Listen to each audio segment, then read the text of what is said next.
Denis Delaplace, vous êtes né en 1953, vous êtes maître de conférences en linguistique à l'université de Reims, Champagne-Ardenne, mais vous êtes aussi une sorte de barde des Ardennes. Mais il semblerait aussi, Denis Delaplace, que parfois, avant toute conférence, je ne sais pas, avant tout cours à l'université, vous aimez entonner, et notamment un homme qui a à voir avec l'argot, nous y reviendrons, parce que vous êtes à la fois argotographe, c'est-à-dire que vous vous intéressez à l'écriture et vous en rédigez peut-être vous-même de dictionnaires d'argot, et argotologue, l'argotologie, l'étude de l'argot, étant une discipline que vous traitez très sérieusement. Mais revenons, Denis Delaplace, à cette possibilité qu'à l'origine de tout, il y ait un chant. Je vous écoute.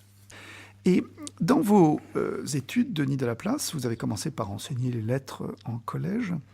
On a l'impression que vous voulez en finir avec cette façon de se satisfaire du bric et du broc, si j'ose dire, en ce qui concerne l'argot. À partir du moment où on rassemble des mots qu'on est allé un peu tirer partout en se disant « tiens, voilà un langage marginal », ça semble suffire à beaucoup de gens pour faire un dictionnaire.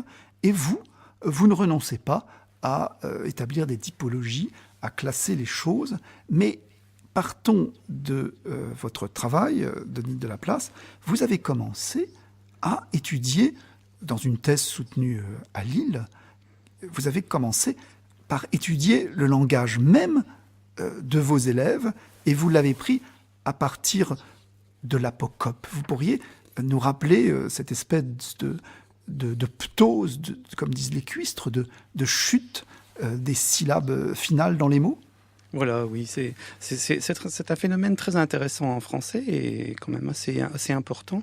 C'est-à-dire qu'à partir de mathématiques, on fait maths, à partir de géographie, on fait géo, alors dans le milieu scolaire, mais ça se produit aussi, on le voit dès le 19e siècle, une diligence chez Vidocq, ça devient une délige, et puis ça se répand énormément dans la langue.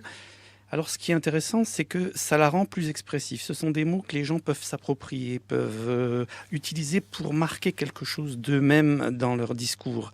Et du coup, il arrive très souvent qu'on va chercher, quand on fait une apocope, qu'on va chercher un O final. Et ce O final, il est souvent très expressif. C'est un O qui est hérité des suffixes O du français, il y en a plusieurs. Et par exemple, on va aller chercher Sarkozy, Sarko, par exemple, hein, pour aujourd'hui. Mais depuis très très longtemps, parce que les aristos à la lanterne, par exemple. Exactement, les aristos. Et puis, s'il ne s'y trouve pas, ce O, eh bien, on va l'ajouter. Par exemple, on trouve chez Bruant apéro.